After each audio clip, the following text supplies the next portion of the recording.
There is a law sitting quietly on the books right now that decides who runs Britain the moment the king cannot. Not a rumor, not a leaked memo, an actual act of parliament. And almost no one watching this video could tell you what it says, or who it would hand power to first. Here's the part that surprises people. It isn't the king's wife, it isn't whoever he trusts most.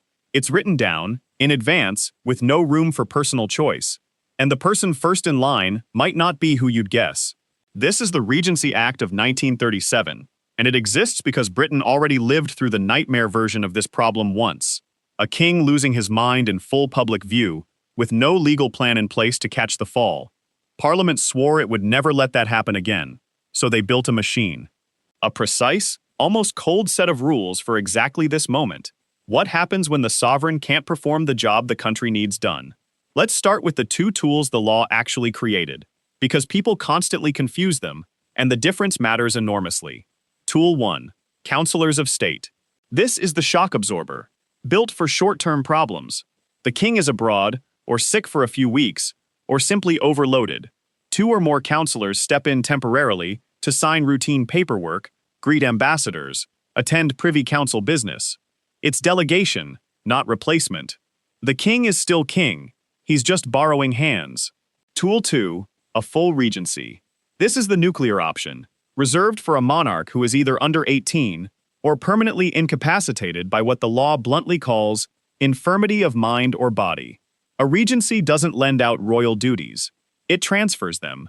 One person, a regent, effectively rules in the sovereign's name until the king recovers or the reign ends. Here's your unresolved question heading into Act 2. The law names exactly who becomes regent, and it is not a popularity contest, a personal favorite, or anyone the king gets to handpick in a private room.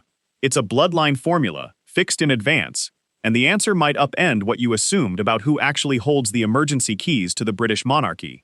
So who does the law actually name? For counselors of state, it's the monarch's spouse plus the next 4 adults in the line of succession, each over 21, based in the UK. Right now, that list is Queen Camilla, Prince William, Prince Harry, Andrew Mountbatten Windsor, and Princess Beatrice. Because 2 of those 5 rarely perform public duties, Parliament passed the Councillors of State Act in 2022, adding Princess Anne and Prince Edward as extra options, specifically so the working family members could actually be the ones called on, instead of royals who've stepped back from public life. But full regency works differently, and this is the twist that trips people up. It does not go to the spouse. It goes to the next person in the line of succession.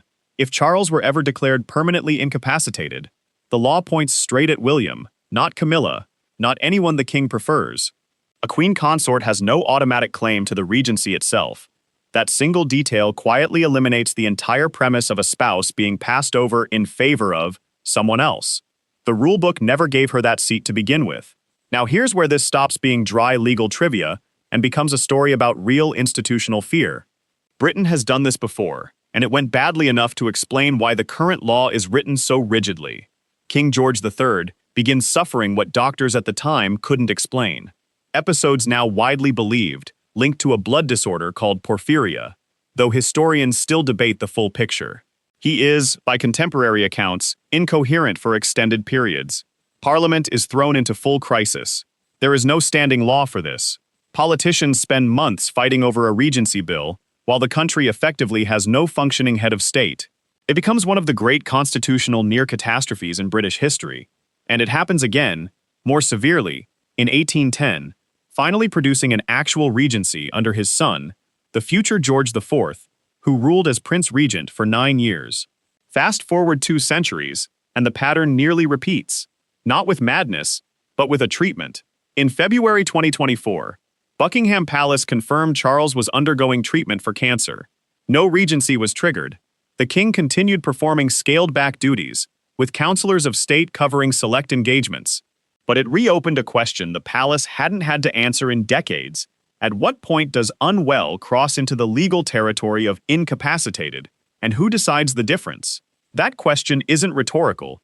The Act actually specifies a process for deciding it, and it doesn't rest with the king or with his family, which raises the real cliffhanger heading into the final act.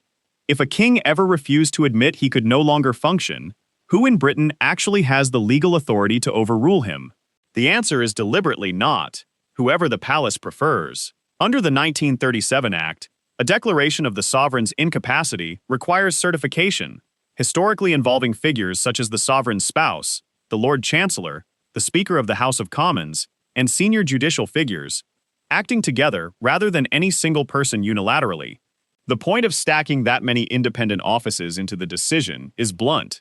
No one wanted a repeat of 1788, where the fate of the monarchy hinged on a fight between doctors and politicians, with no formal mechanism to settle it. This is where the story gets genuinely undercovered. The Regency Act was never really about protecting the monarch. It was about protecting the government machine that depends on royal assent to function at all. Bills need royal signature to become law. Ambassadors need formal reception. The gears of the state literally cannot turn without that signature, which is exactly why Elizabeth II used counselors of state more than 100 times during her reign, mostly to keep government paperwork moving while she traveled, not because she was ever incapacitated. And the law keeps evolving in real time. The 2022 Act adding Anne and Edward wasn't symbolic. It was Parliament noticing a real vulnerability. With Harry stepping back from royal duties and Andrew stripped of his public role, Charles could have found himself with too few eligible councillors to legally form a quorum. Parliament had to legislate a fix before that gap became an actual constitutional problem. So what would genuinely happen tomorrow if Charles could no longer perform his duties? Short term, councillors of state, likely Camilla and William among them, step in to keep official business moving, with the king still sovereign in name and law. Long-term and permanent. The Regency Act activates. William becomes regent under a fixed legal formula, and Camilla's role stays what it has always constitutionally been: consort, not ruler, no matter how close she stands to the throne. There's no palace intrigue required to explain any of this, and no invented private confrontation needed to make it dramatic. The real story is that Britain already tried running a monarchy without this rulebook, watched it nearly collapse in 1788, and spent the next 2 centuries writing an increasingly precise answer to a question no royal family wants to face. What happens when the king can't be king anymore? The rulebook exists, it's public, and it was written in blood-earned hindsight, one crisis at a time. Thanks for watching. Subscribe for more on how the monarchy actually works behind the ceremony. In summary, if the king dies, as opposed to becoming incapacitated, the answer is simple and automatic. The crown passes immediately to the next person in the line of succession. There's no gap, no vote, no regency involved. Right now, that's Prince William, who becomes king the instant Charles dies, under the ancient principle, the king is dead, long live the king. The order after William: Prince William, his heir, Prince George, Princess Charlotte, Prince Louis, Prince Harry, Prince Archie, Princess Lilibet. This line is set by birth and, since the Succession to the Crown Act 2013, by birth order regardless of gender, not by personal preference, popularity, or anything a monarch can hand-pick. A regency only comes into play if the new monarch is a minor or incapacitated at the moment of succession. Not relevant here, since William is an adult and fit to rule immediately. Camilla, as queen consort, has no claim to the throne at all. That's a common point of confusion, but consort status doesn't carry succession rights.